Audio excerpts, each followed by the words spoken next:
Yes.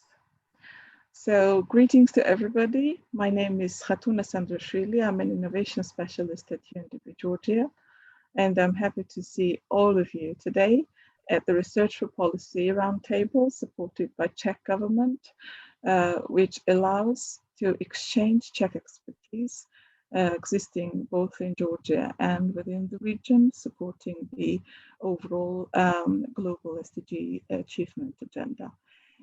Today's discussion will evolve around the local economic development, specifically business environment, creating conducive environment, business environment at the local level. The format of today's discussion will be similar to the previous calls. We will have two key presenters, panel discussion represented by the Georgian experts, and a concluding Q&A with the audience. With this very short introduction, let me hand over for official opening to Ms. Dagmar Novohradska, Senior Project Specialist at Czech UNDP Partnership for SDGs. Over to you, Dagmar. Thank you, and good morning, good afternoon, and to everybody. I am sending on behalf of our team, Czech UNDP Partnership for SDGs, warm greetings from Istanbul Regional Hub. I would like to first let me thank you that we have opportunity to organize such roundtables, and this series came from started already in 2019, and thanks to Georgia Innovation Team and especially to Khatuna and Jonas, we are very glad that we can continue, and we have a lot of plans ahead. But for today, let me again just express my gratitude that we have organized it, even though the time is quite difficult, and I know that you all are very busy, so we really appreciate your attendance. Let me go back to the last year when pandemic started, and I think that COVID-19 has been a stark reminder of the need for development cooperation to be innovative, adaptive, and anticipatory to face uncertainty and contemporary emerging and future challenge effectively. In the beginning, I know that you are all aware, but just let me do some retrospective. In the beginning of pandemic, UNDP responded swiftly to the COVID-19 crisis through multiple channels, starting, if you remember, offer number 1, it was adopted in March 2021, and it was focused immediately on preparedness, response, and recovery. This was a couple of months ago. Couple of months later, it was followed by offer 2.0 in June 2020, and we still have this offer in place, and it is focused on social protection, governance, digital disruption, and green recovery, as well as financing for development. I am sure that all project went the phase of rethinking with COVID-19, because all projects need to be relevant also in very different time and very different settings. And I am glad to say that our project, the Czech UNDP Partnership for SDGs, we found the project setting very well done, and we just needed to rethink the activities and how to deeply stay relevant for in the UNDP emerging sectors offered or proposed in a 2.0 offer. So we addressed the socio-economic assessment effort done by UNDP, and last spring we were very glad that well-known Czech economist Lukáš Kovanda agreed to cooperate with UNDP, and this cooperation is still ongoing since that time. And he participated in the several socio-economic assessments done by Istanbul Regional Hub, mainly for Eastern Partnership countries. And then he commented also the socio-economic assessment for Kosovo and Albania.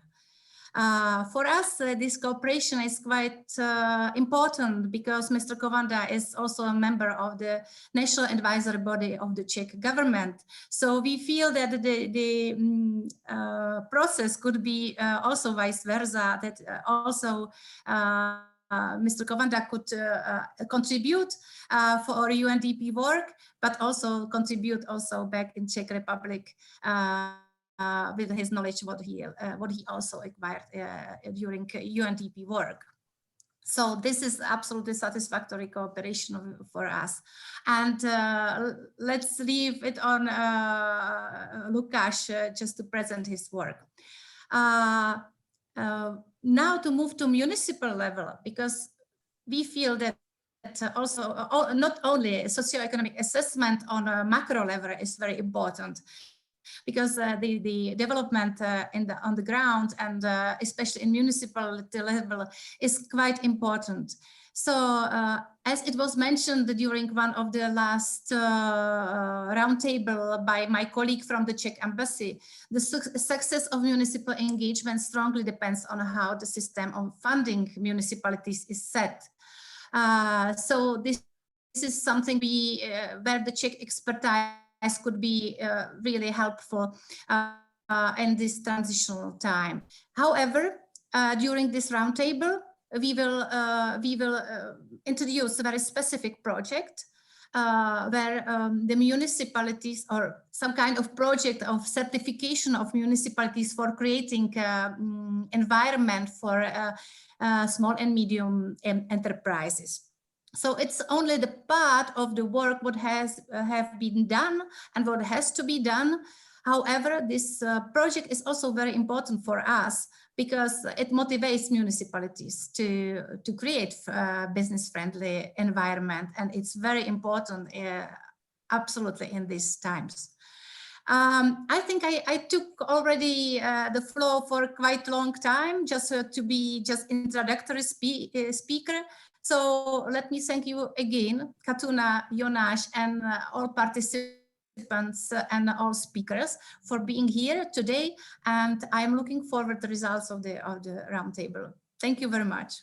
Thank you very much, Dagmar, for nice words and setting this positive tone to the conversation. I would like to hand over very briefly to my colleague, Georgi Nanobashvili, who is leading the economic development portfolio at UNDP Georgia and is extremely supportive in providing the space for this kind of engagement, Czech UNDP engagement within his own portfolio. Georgi, over to you.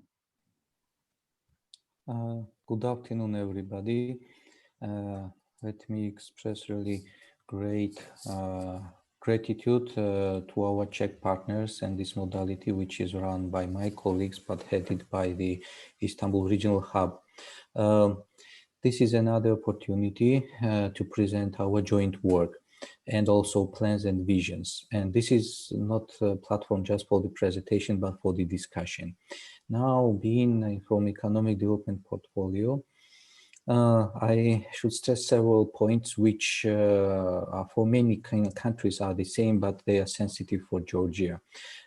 Generally speaking, there is big urban-rural divide. It is topic of local economic development also. Well, this big divide is not something unique that exists only in Georgia, but this big divide, when it is not decreasing but is worsening, and for many years we don't see the growing dynamics in a majority of local areas. This is something that warns everybody.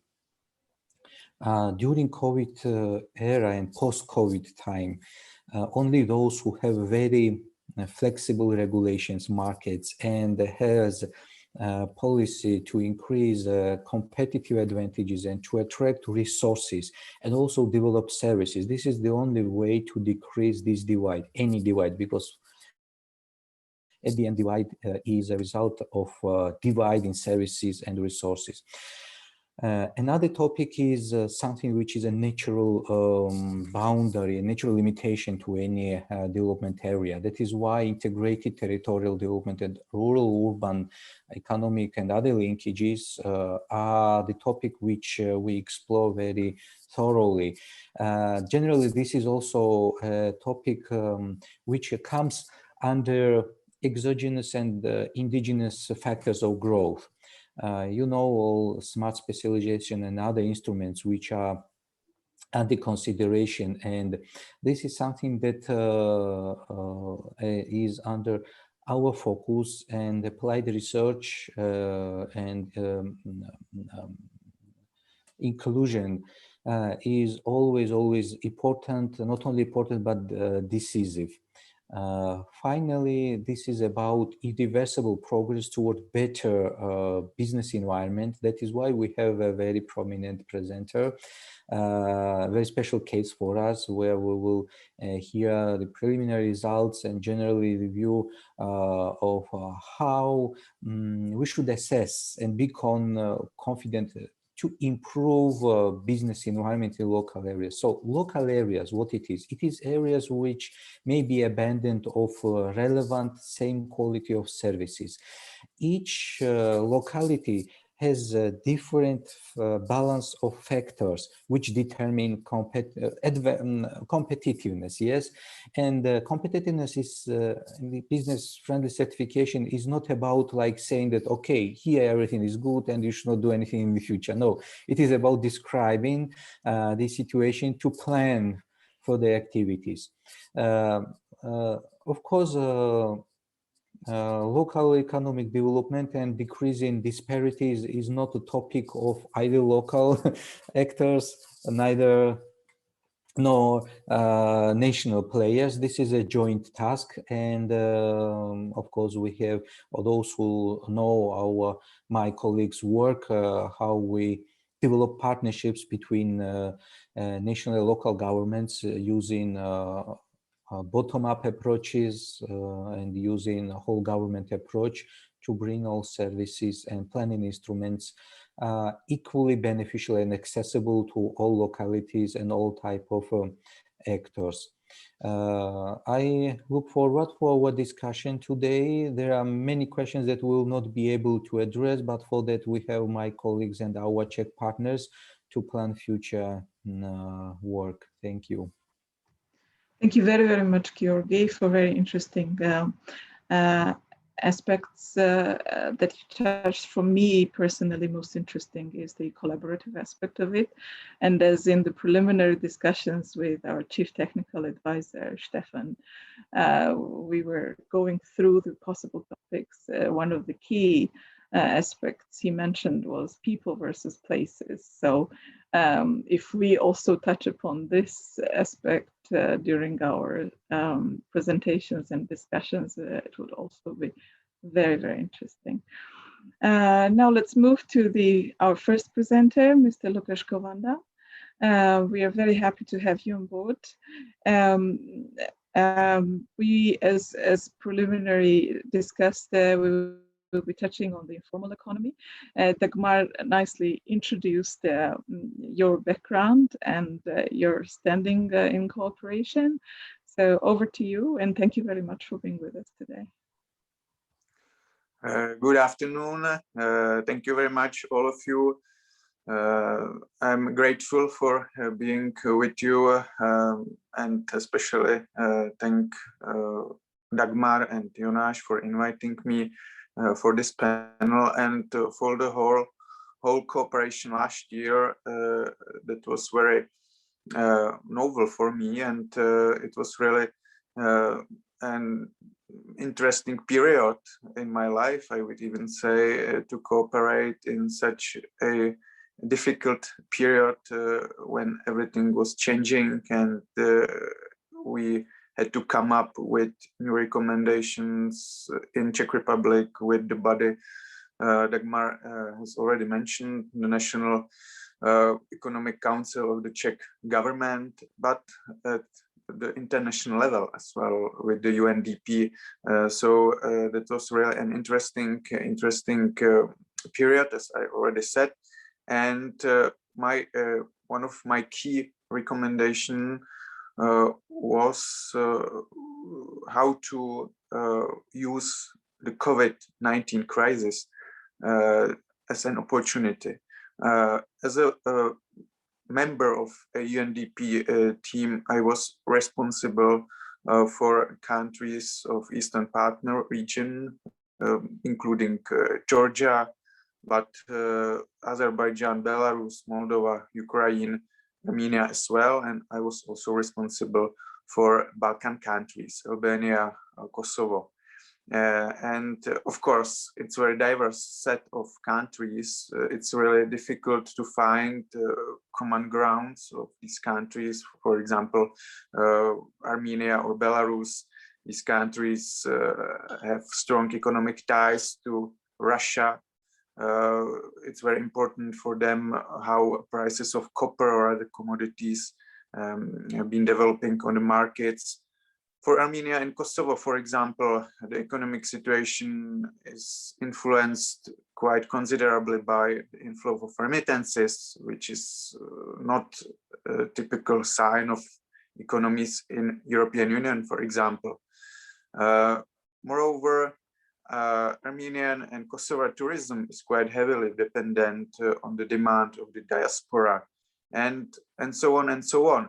But in this very diverse set of countries, there is at least one common thing that unites these countries, putting them together, and that's a very large proportion or share of informal sector compared to GDP of these countries, which is really typical for this set of countries. So according to a recent OECD report, Armenia, Georgia, Moldova have comparatively large informal sectors. The IMF estimates that the size of the informal economies in the Eastern Partner region to range from around 30% of GDP in Belarus to 50% of GDP in Georgia. International Labour Organization estimates that suggest that the informal share of total employment exceeds 20% across the region, rising above 50% in Armenia. So we may see that really this is something that's really typical for this diverse set of countries. So it was a point of my interest, of course, this quite large informal sectors, because it makes those countries quite vulnerable in times of pandemic or other global crisis, as we saw last year. So I was focused to provide governments and UNDP team with some recommendations focusing on this issue of the informality. Of course, there are many recommendations and proposals how to combat this thing and this issue, but as I already said at the beginning, my effort was to use the crisis, COVID-19 crisis, as an opportunity to help with informality and to somehow lower it, somehow make it less visible in these countries, and motivate people to go formal, to be registered with official bodies, because it may help a lot those countries to when at least some of the people and businesses go out of the informal sector to the formal one. But in normal times, without COVID, without any crisis, without pandemic, it's very difficult to motivate people to go go formal for a number of reasons, because of cultural reasons, because of some ties, family ties, because of simply it's not advantageous for them, because of tax reasons, and so on and so on. But during the crisis, during the COVID-19 crisis and other crises, when those people are affected, and as I said, they are very vulnerable because they are in informal sector, so they need help. They need help of the government, of the state, and of course, our main aim last year was how to focus this help of the government and of the international bodies to the vulnerable people. And so that was quite reasonable to come up with some solutions and proposals how to, on one hand, how to help them, but on the other hand, with this helping hand of ours to somehow motivate them or push them and take their hand to go out of the informal sector to the formal one, because it may help to the development of the economies from the longer term point of view. And one of the proposals I put forward last year, and I wrote about that as killing two birds with one stone, because one bird is that you are helping the needy people, the vulnerable people, and the second bird is that you not just help them in the difficult time, but you are pushing them from the informal sector to the formal one. Thus, you are helping the economy as a whole, which is from the longer term point of view very beneficial for the development of the whole countries, respective countries. So that's why I use this phrase, killing two birds with one stone, and I think it's quite important to show it on an example. And I was inspired by my work at the National Economic Council of the Czech government. I became a member of it last year in April, and it was reestablished during the pandemic to fight it and to propose economic recommendations how to tackle the crisis here in the Czech Republic. It was also a very interesting experience for me, and I tried to somehow combine my work at this body with my work and at UNDP. And last year, it was around this time, May or June, at the beginning of June, it was in the Czech Republic great concern of many. How would holiday seasons be like? So we were afraid that many people would stay home and would not go for holidays, even here in the Czech Republic, and that it would be another difficult time for Czech tourism, because of course there were a huge decline of incoming of tourists coming from abroad. So our aim was to motivate at least Czech domestic people to go here around our country for holidays, and to somehow compensate for the decline of visits from the tourists from abroad. And one of our solutions to that was to motivate domestic people from Czech Republic by a system of vouchers co-funded by the state that would create additional demand for Czech domestic tourism last summer. And as I already said, as we tried not just to help the domestic sector, but to use it as an incentive to improve the longer term development of Czech economy. And the problem before the pandemic with the Czech economy was that older people, for example, pensioners, people age 65 or more, were reluctant to set up a citizen digital account or to communicate with the government through digital channels. And of course, when you have a higher proportion of people that communicate with government online, electronically, you don't need so many bureaucrats, for example, government officials. So you can make the funding of the state, of the government cheaper. So it's very beneficial when additional people go online. And problem, of course, as I said, with our older people was that they were reluctant to go that way.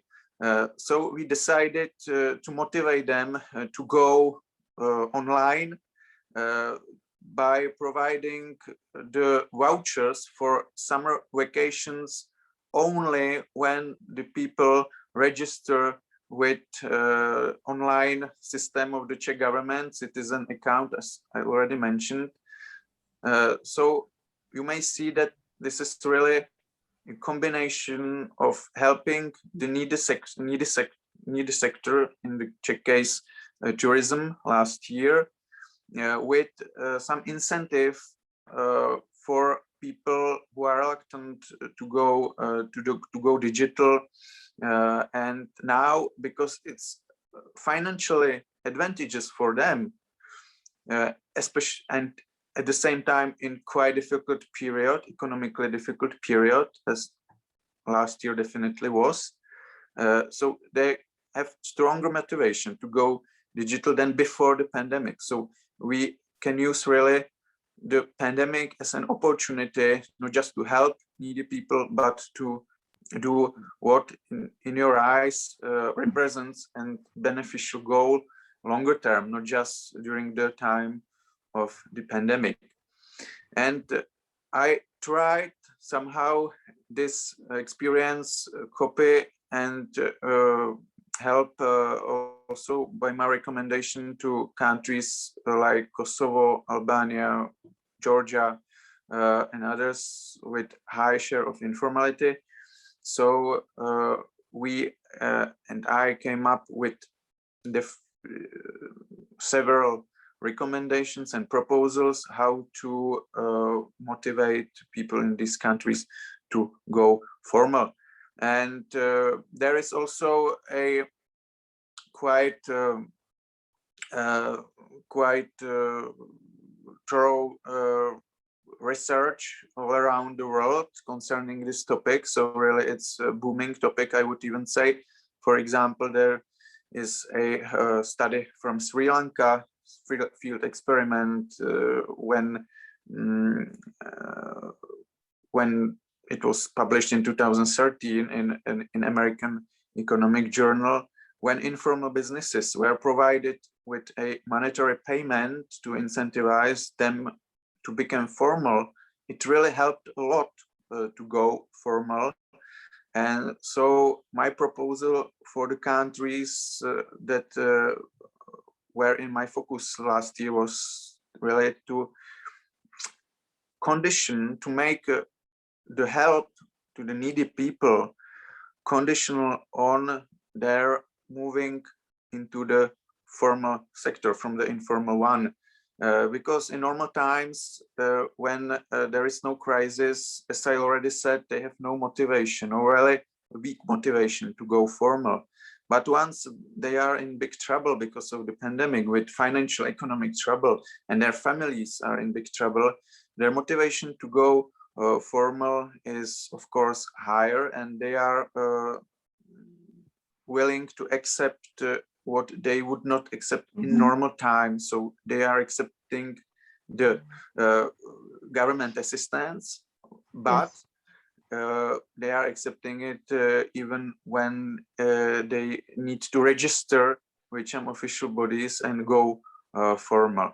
So that was really a basic idea of this recommendation I had.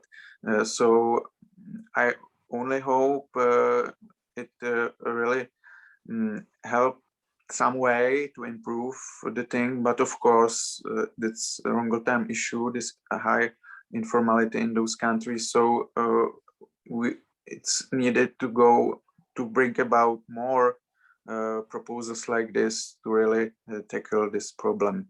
So I hope finally we will do it, and those countries will lower their informality sector share. So that's from my side for today, for this speech. So thank you for it, that I have opportunity to present my work. It was great experience. I'm looking forward for other speakers and their presentations. Thank you.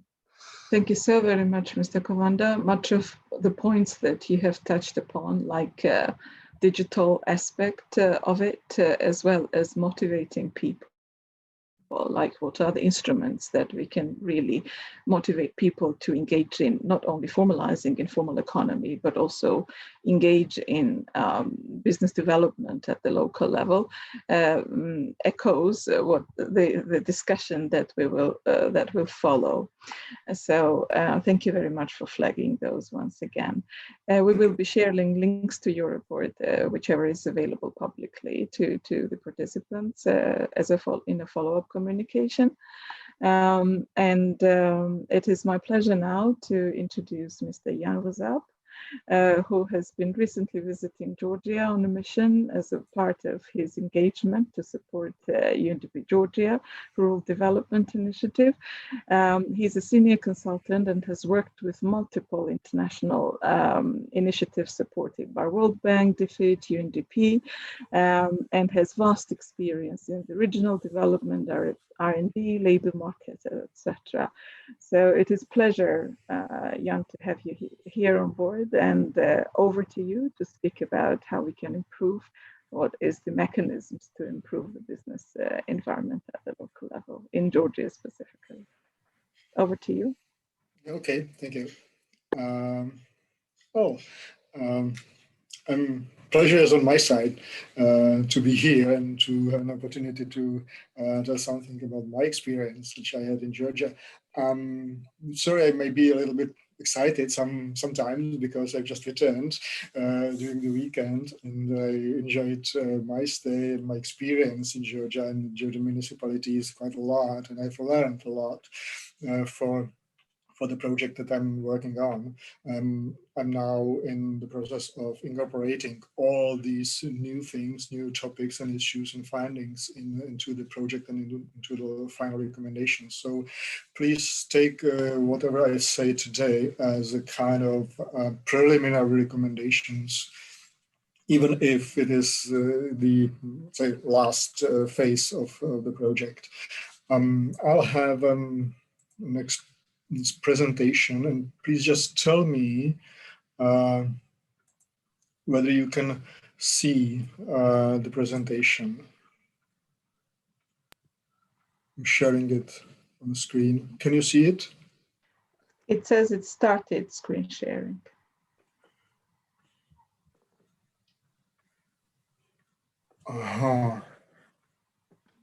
So what's wrong?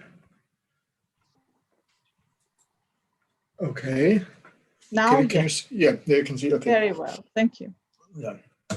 So I've been asked to use my experience in Czechia and abroad to propose a program for certification of municipalities according to their attitude to businesses. We have done similar work in around 2000 for Czech Invest in Czechia, and run several years a program of training and certification, at that time mostly for the purpose of attracting and being ready for foreign direct investors whose inflow in Czechia at that time was increasing, and we weren't ready enough for adopting, adjusting, and accepting foreign direct investors. I've been also using some of my experience from Serbia when I've been part of the discussion when developing their rather extensive business-friendly certification process for Serbian towns and cities. The first question I got when I came to Georgia was, what is it for? What's the purpose of business-friendly municipality certification? What's the benefit for the municipalities? Well, apart from what is written on the presentation, the purpose is basically twofold. First, the certification can or shall point out to the municipality its strong and weak parts in its attitude to the local businesses, but also to point out the weak points or strong points of the business environment or economic development situation within the municipality, so that in its economic development effort, the municipality knows somehow what to focus on in order to improve the business environment for the businesses, small, medium, large. So that the first purpose of the business-friendly municipality certification program should be the information for the municipalities themselves and also for the businesses within the municipality, and also to the businesses that are outside the municipalities. So the second purpose, the second set of purposes of the business-friendly municipality is to provide information, maybe a basic one, about the readiness and environment in various municipalities for businesses who intend to grow, maybe who intend to expand elsewhere, and to investors who are selecting their location within the national settlement network. And maybe third purpose may be also to provide ministries or donors with information about the municipal concerns and activities regarding businesses and economic development, so that they know better that if they put some money into improving economic development or support economic development, support businesses in some municipality, there's an increased chance that the money will be used more effectively because of the working good local business environment. So these are three basic sets of purposes of the business-friendly municipality certification program. And well, what's your opinion at the moment? I think Hatuna prepared some kind of opinion poll or something like that. So Katuna, maybe you just Yes, ask the questions. Jonas, yes, we can initiate a poll. We decided to have to ask your opinion as well. You are seeing here one question: what is the purpose of business-friendly certification for municipalities? In your opinion, please mark 3 of the options that you think are the most important, just to make our conversation more interactive. And then we will be able to see the results in 25 seconds. Now, so far, leading is raise awareness. The least important is information for donors and funding organizations. The option to provide information on business environment for comparing with other municipalities is also not very high. The highest is to provide information on investment potential investors, and informing municipalities on business environment, as I see now as we are going. So we have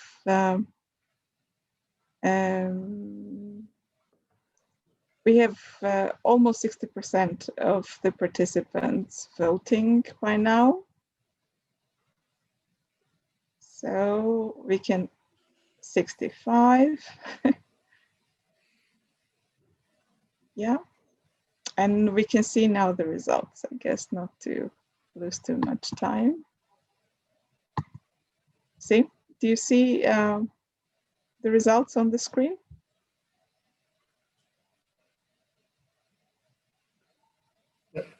Yeah. Yep, So, I can see it. As you can see, the highest is about informing municipalities. Good. Then is providing guidance to municipalities to focus on the priority areas for development. And then we have enable investors to learn about investment readiness at 56%. And the least one is to provide the information to funding bodies like ministries and donors with only 28%. Good. Well, thank you for the polling, and thank all the participants for participation in the polling, in the polls, because I think that the using it for this distributing funds may be interesting, but may also be associated with certain risks, because even if the certification is very thorough and long-term process, it still cannot grasp all the needs and requirements of the municipalities. So if it is to be used as a tool associated with donors and ministries, I would recommend that this is used as an additional criterion, not as something which any funds distribution is based on. So I'll just resume my presentation. Okay. How can we recognize business-friendly municipality? What makes municipality business-friendly? First, of course, local government is friendly to businesses, and I think it shall be not only reactive, but it shall be proactive. It should be interested in the issues of businessmen, local business community, and shall try or seek actively or proactively to pick up the issues to deal with and improve the business environment on its own. In a business-friendly municipality, businesses have resources available to grow and improve performance, meaning labor force ready to work, well prepared, maybe access to business services which are necessary to grow or improve the business. There should also be physical assets in a good shape and available. In this case, maybe more for outside investors and businesses who intend to expand in the municipality rather than to local businesses, but also for the local businesses who intend to grow within the municipality. They should have a place where to grow. And of course, it's always helpful, although not crucial, that the economic performance of the territory is not in decline, so that there is some prospect for growth and hope, some kind of prospective climate. And I would like to stress one important thing. Business-friendly municipality is not an issue of only the relationship between the local government and the business community. It is an issue of the overall situation in a municipality, even if there are issues that cannot be tackled directly by the municipal administration or by the local government. Even these types of topics or criteria or issues form and influence business environment, thus influencing the business friendliness of some territory.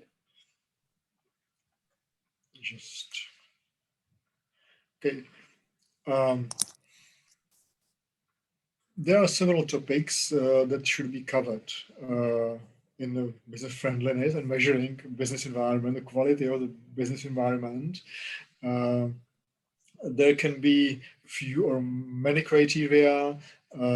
if there should be institutional structure available for performing the certification and assessing the certification, including some expertise that should be available, because some of the criteria cannot be based on the hard data, but should be opinion-based or expertise-based. And also, this is really helpful if the certificates awarded to the municipalities are recognized by wider audience, including ministries, donors, investors, etc. There are two options, basically, organizational options concerning the certification process, single stage process and multiple stages process. The first one is easy, fast, requires less resources, but also provides less detailed information about the certificate, about the municipality. The multiple stages process is much more thorough, requires more money, manpower, both. May I ask Michael? Yes.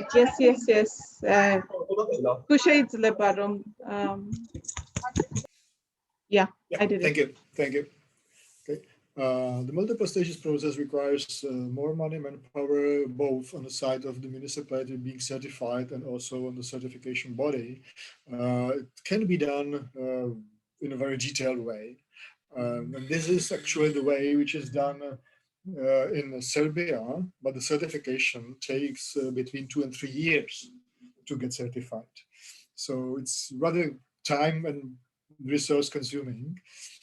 But nevertheless, in all certification processes, there is a combination of hard and soft criteria. Hard meaning being based on the hard data, statistical data sometimes, or some other data that are easily verifiable, and soft criteria which are more opinion-based.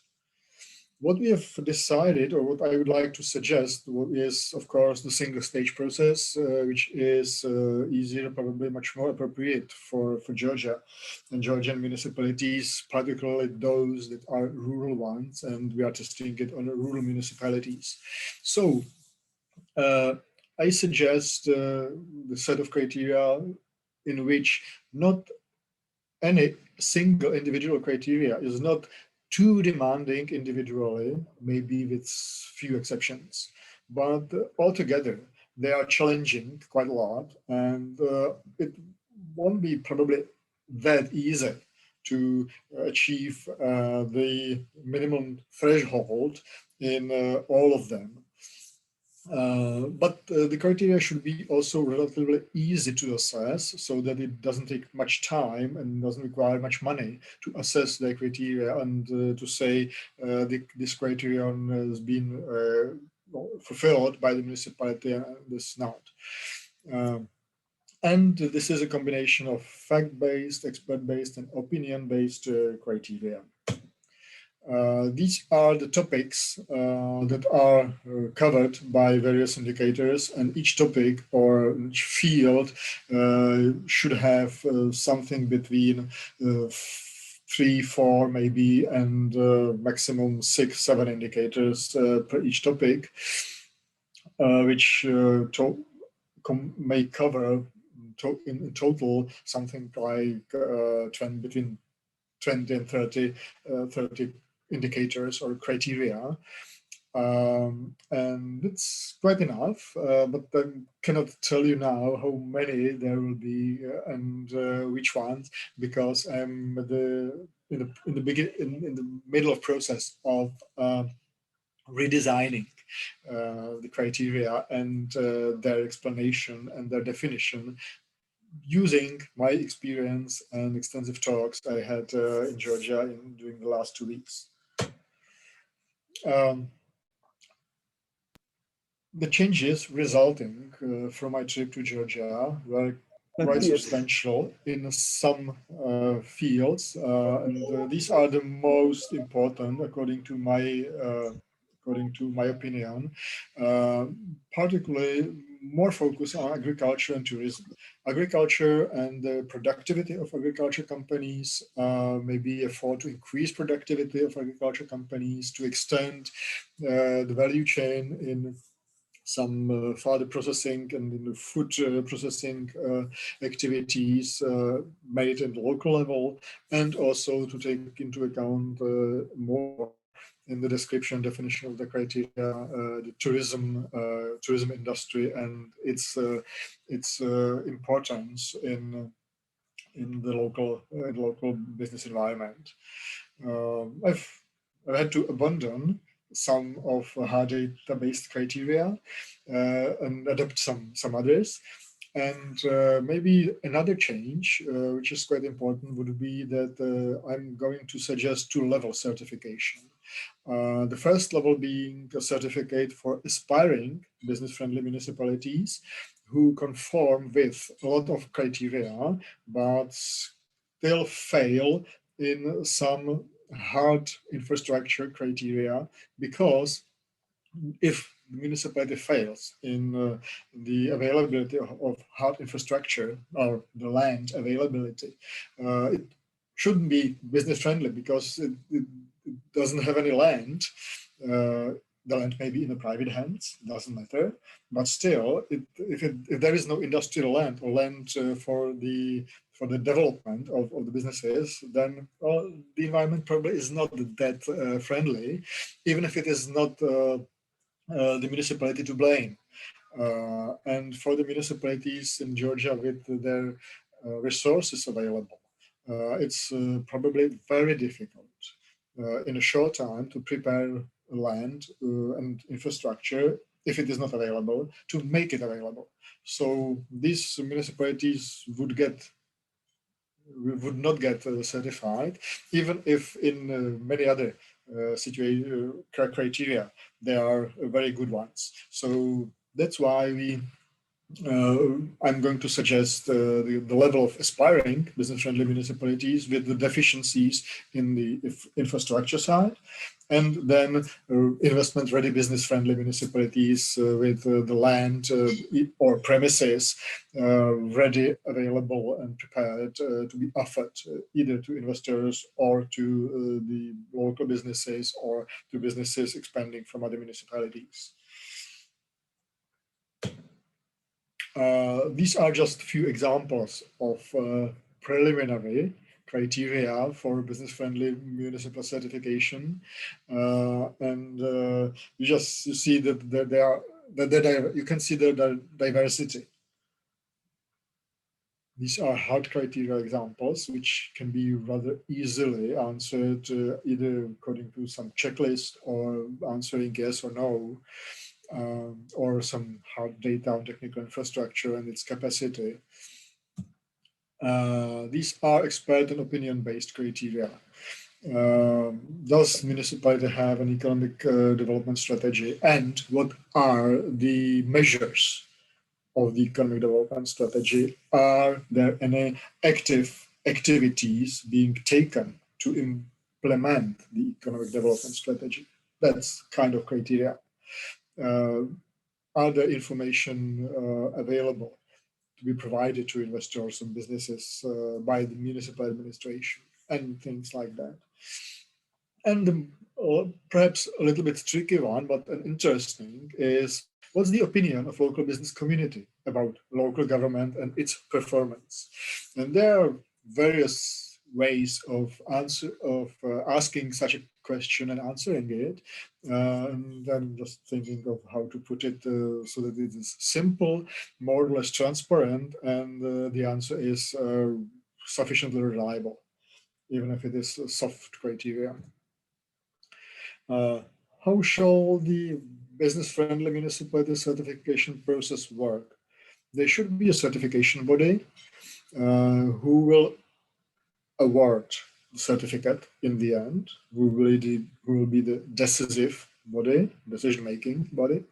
But there should also be a certification panel consisting of experts who can assess the criteria and provide expert opinion on some of them. And of course, there is a set of processes of procedures to be taken in order to go through certification. And the recommendation of mine is that I suggest that there is at least one certification round each year, or maybe two rounds within 18 months, something like that, so that the municipalities can apply repeatedly if they fail, or if they just find out that they couldn't go through all the criteria necessary, and so that they start improving their business environment, and apply for certification as soon as they find out, they think by themselves that they are ready and can successfully apply for certification. So there shall be several rounds of certification within a certain period, and the certification should be valid for, at the moment, I think, for 3 years. Maybe 4 years will be also sufficient time. So thank you for your attention, for listening to my presentation, and I think I've almost fit in my time, and I'm very sorry for exceeding it by about 5 minutes, but I believe that it's not that difficult. It was really very, very interesting, and we wanted to give you indeed ample time because it was full of specific information that we couldn't overlook at this point. And thank you very much for it, Jan.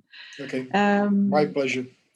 Most of the issues that you have raised should be very interesting for the panel, which is following panel discussion and panel members, which I'm happy to introduce. And we already have a couple of questions in the chat window, which we will be collecting and asking at the end of the panel discussion.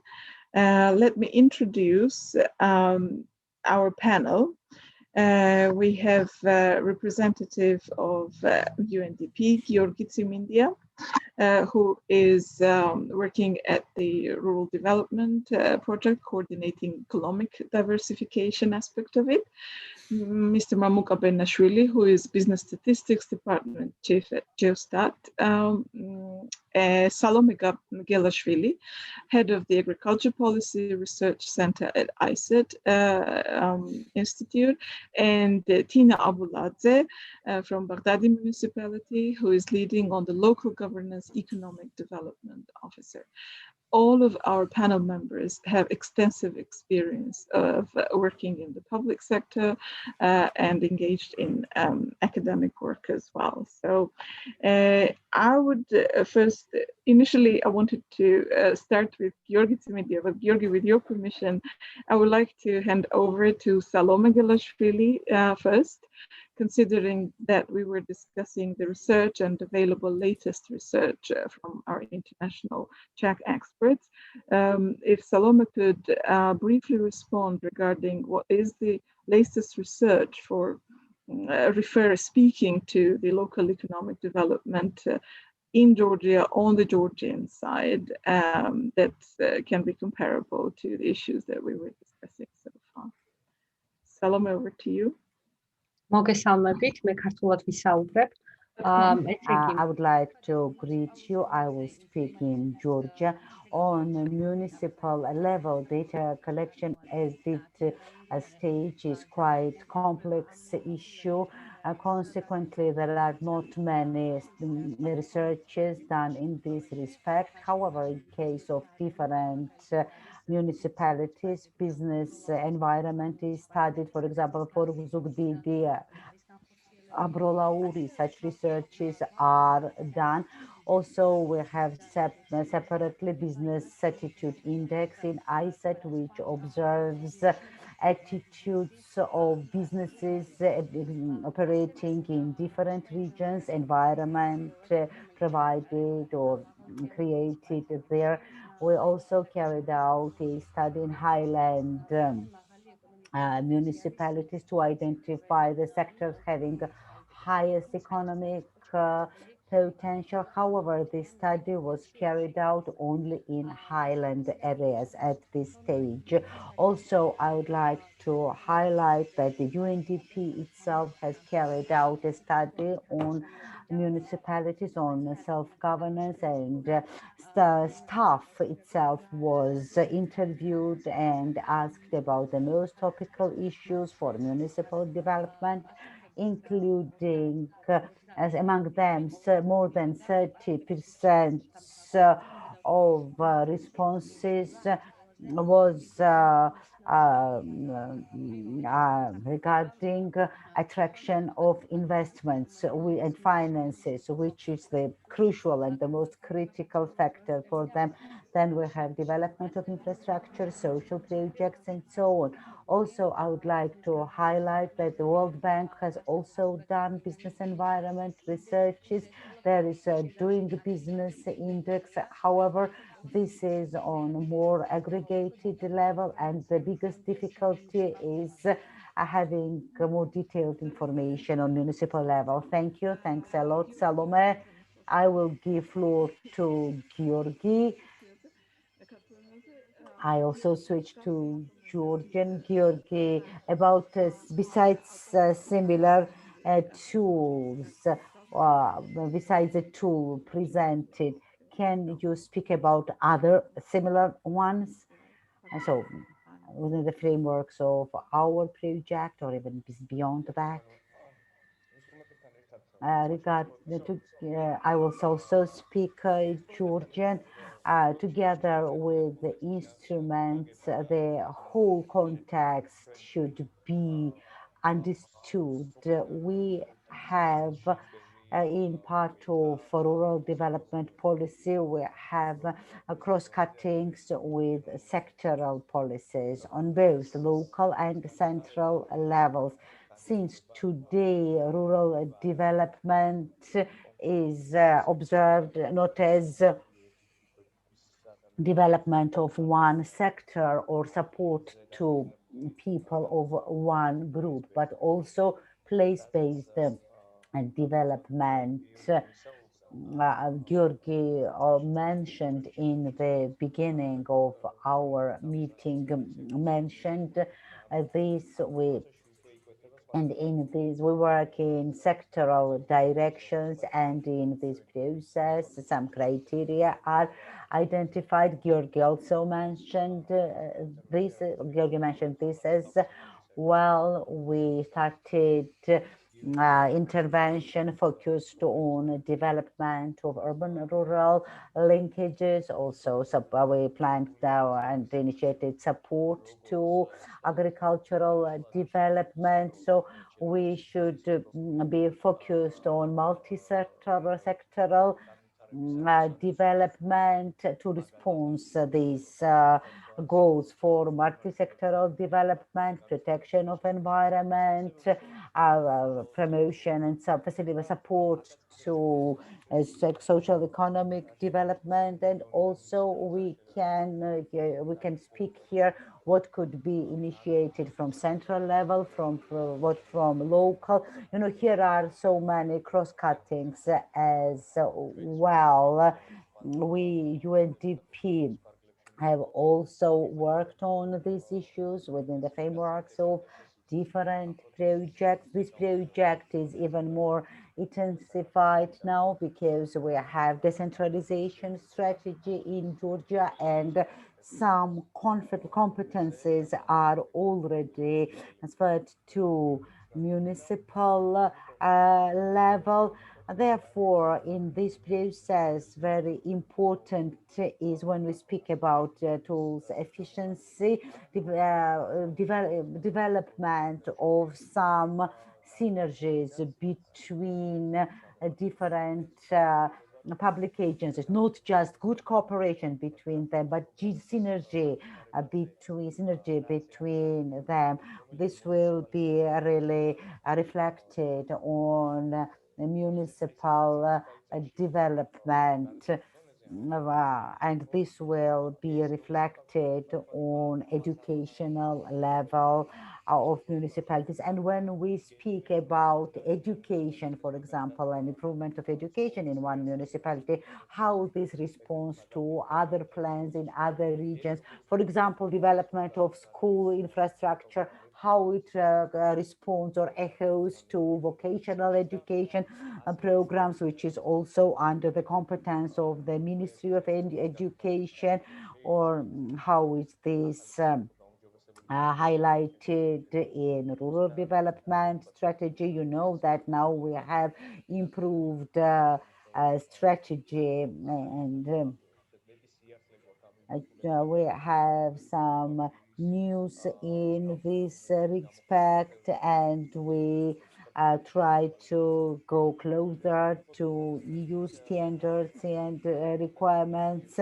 So I would repeat once more that finding synergies are really important, and we need to see how all these instruments work at a time. So we should always how they work simultaneously. I think that this is an issue about which we always need to share information. So Salome also shared the information about this. So we should think how all this can be used. I will not assess now deliberately some particular tools. We should see the context. Thank you very much, Georgi. Here especially important whether we so the issue of vision of entire approach. I would connect this with cooperation between different parties, and our today's discussion is also part of this. This is a TED of presenting particular study. We are trying to discuss different aspects which are interesting for different parties, different stakeholders. Now I would give floor to Mr. Mamuk Benashvili, who represents Geostat, and it will be really interesting to listen to the issues of data accessibility on central or local level. So Mamuka, where do you see a room for more development, or any other comments, please, which you would like to make regarding opinions expressed? Thank you for being with us. Thank you very much for inviting me to listen to this presentation and express my opinion. So development of a business environment is not a project which is focused only on increase of income or revenues. This will be very important for discussing innovation projects, because well-developed municipalities are absolutely crucial for from point of view of internal and external migration. So business development, so business environment development can say its word in all in terms of all directions, and this is very important when we have the reality in the country that people think that the main thing is to have money, everything is doable, everyone knows everything. But of course, this is not a case, and it's very important to raise awareness of people. Agriculture is presented in all the municipalities. We have lots of rural areas, you know, but and in many cases there is readiness for investing from the foreigners, but where to invest, where are skilled people for that? This is a problem when some different macroeconomic indicators are formulated. Of course, for this, we do not calculate on central level. This comes started from bottom up. However, based on sampling peculiarities on municipal level, most of information is really limited or does not exist at all. Therefore, this statistics needs development in order to provide information to the user what to do.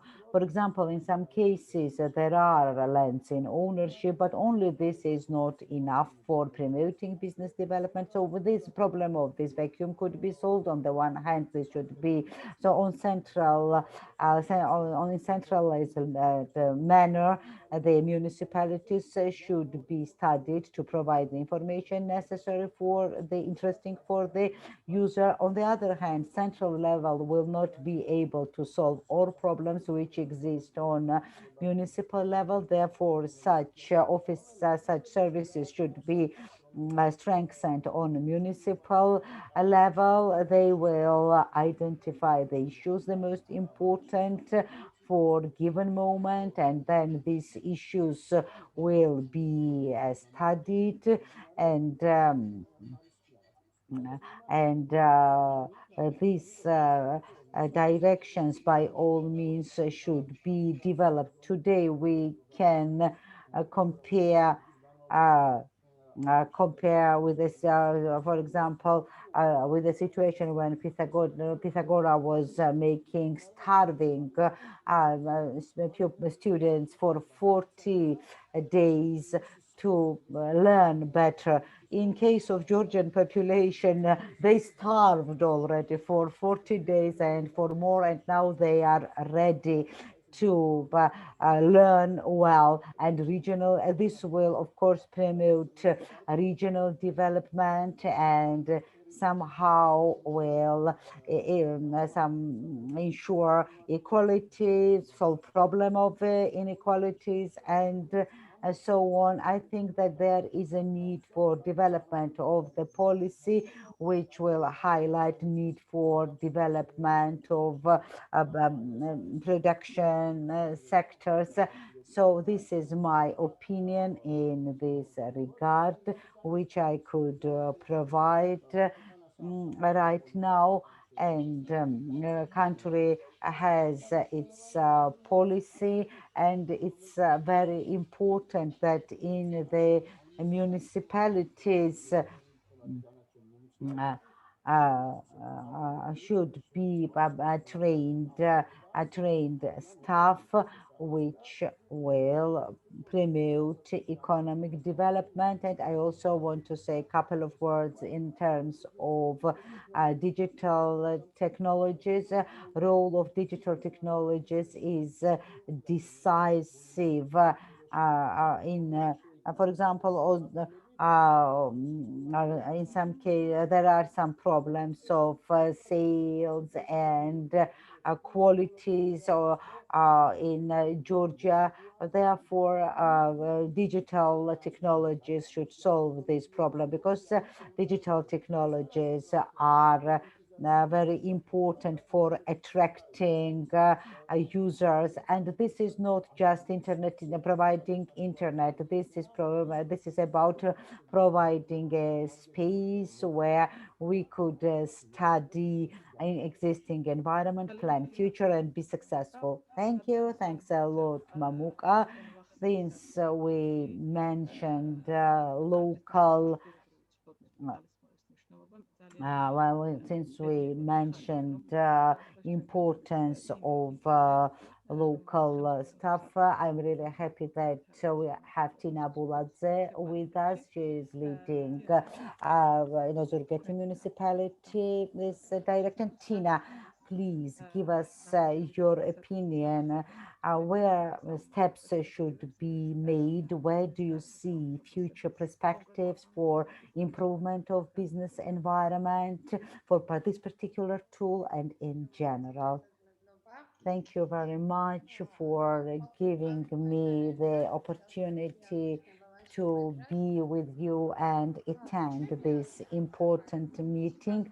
In my opinion, the role of municipality in development of business in general, and local business-friendly environment is crucial, since we need higher decentralization.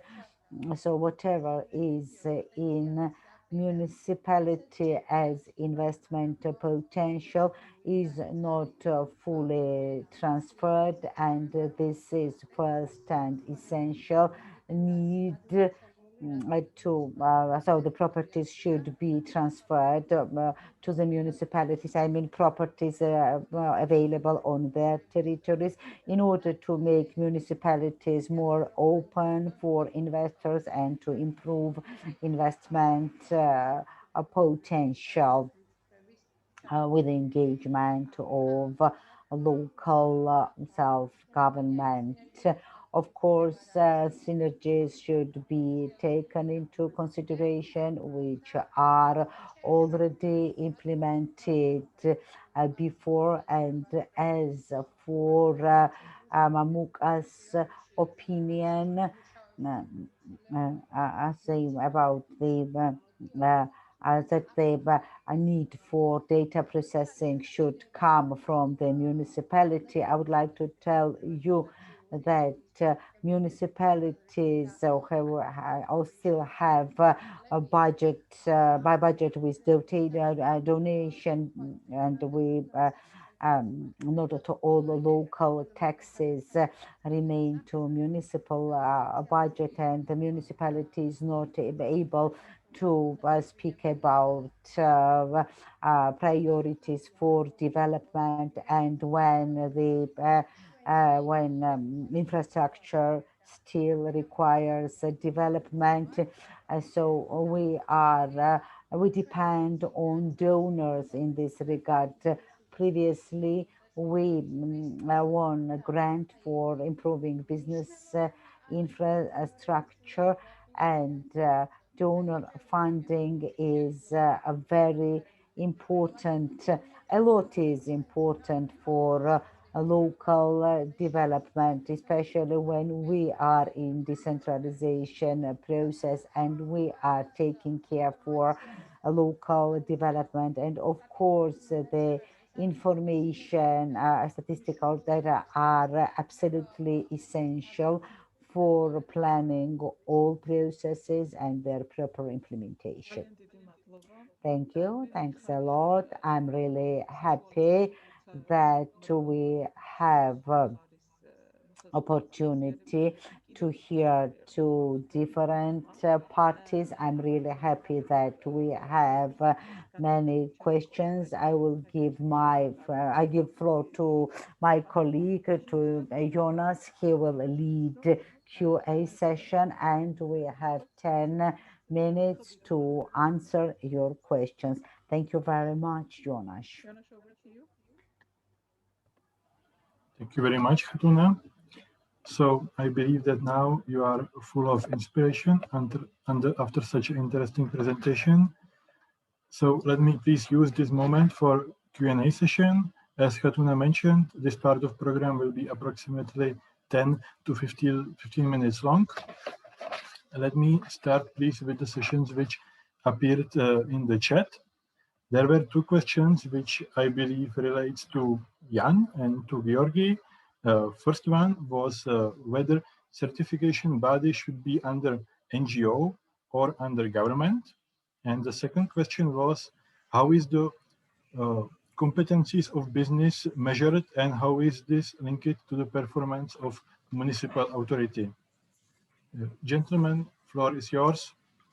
Please feel free to answer as comprehensively as you wish and as you are able. Okay, may I start? The first question actually is rather difficult to answer, because it may be the government, it may be the NGO, and whether it is the agency or the government agency, probably not the ministry, but the government agency, or whether it's NGO or even a private company.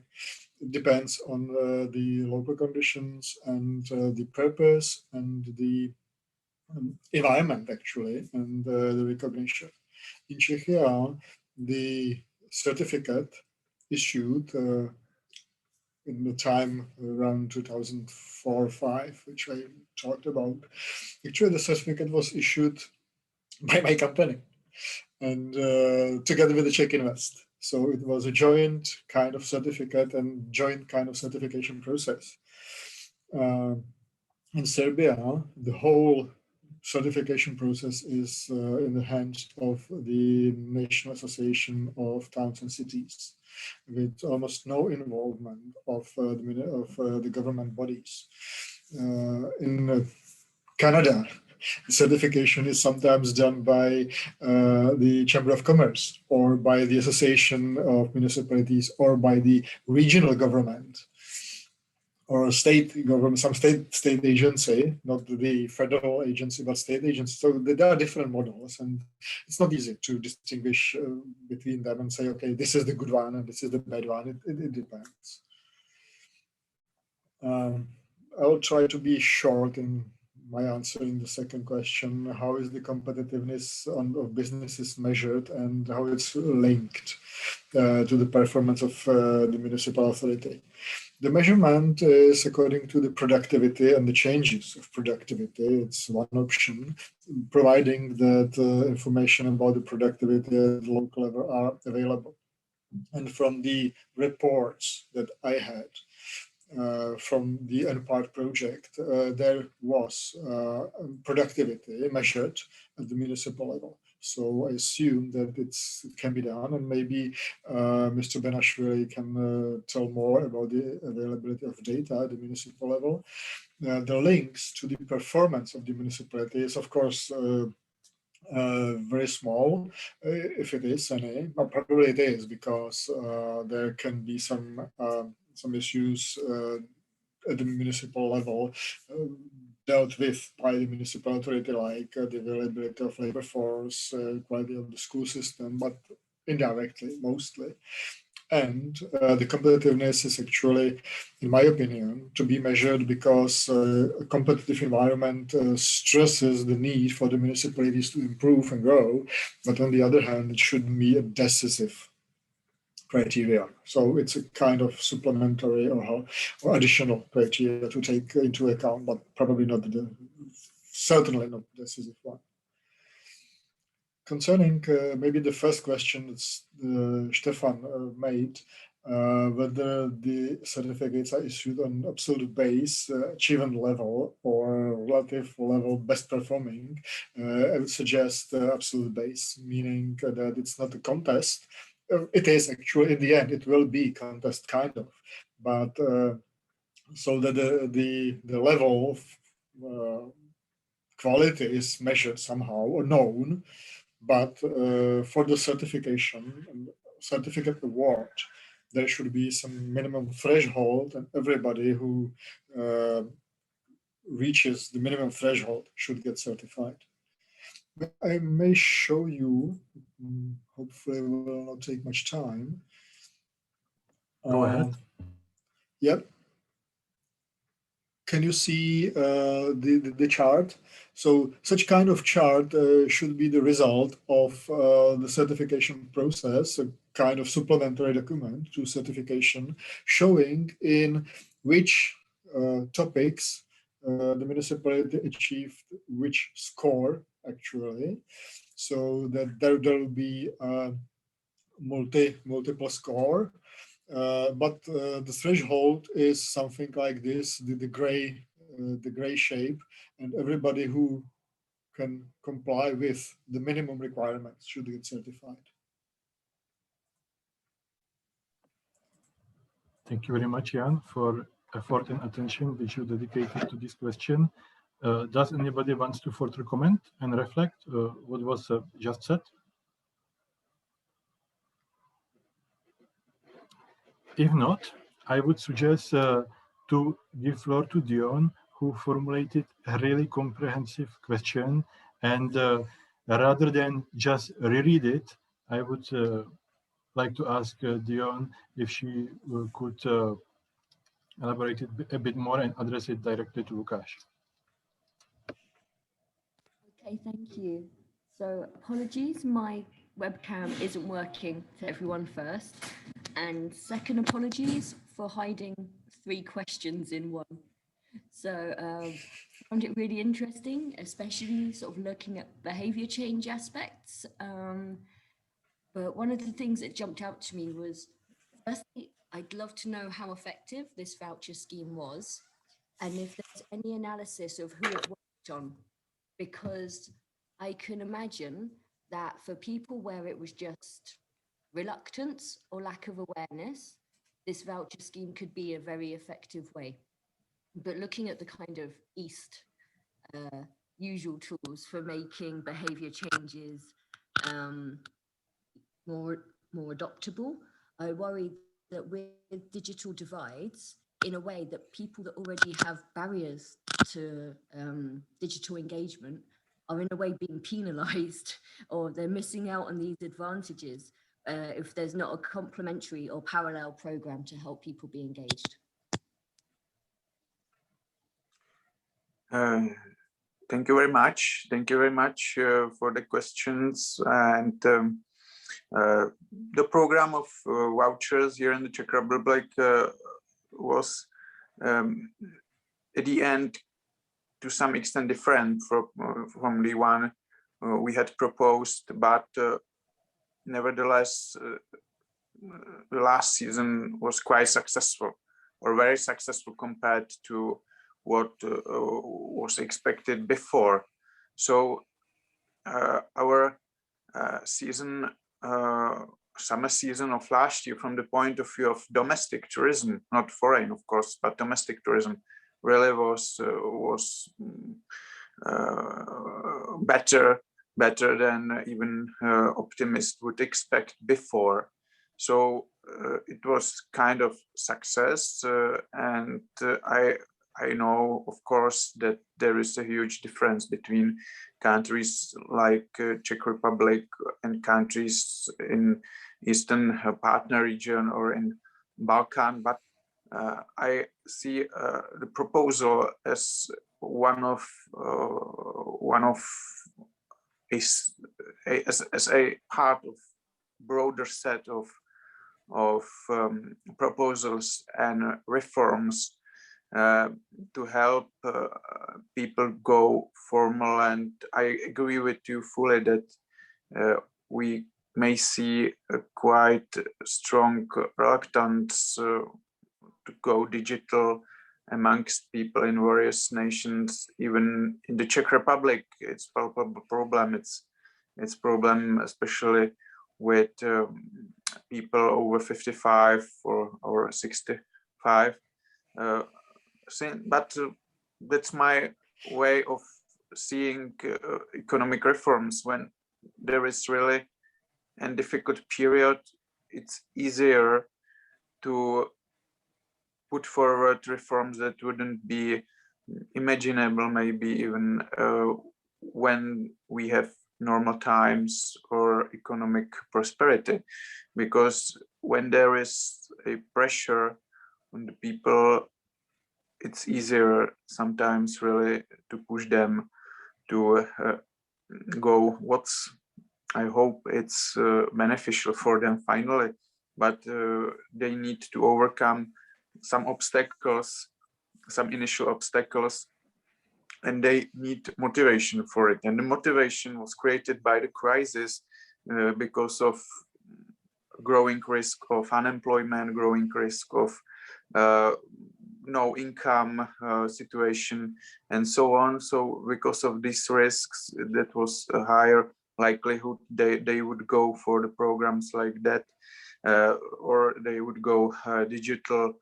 And in the Czech Republic, we had success with that we really saw that there was growing acceptance of digital services, not just governmental services, but even people of 65, 70, 75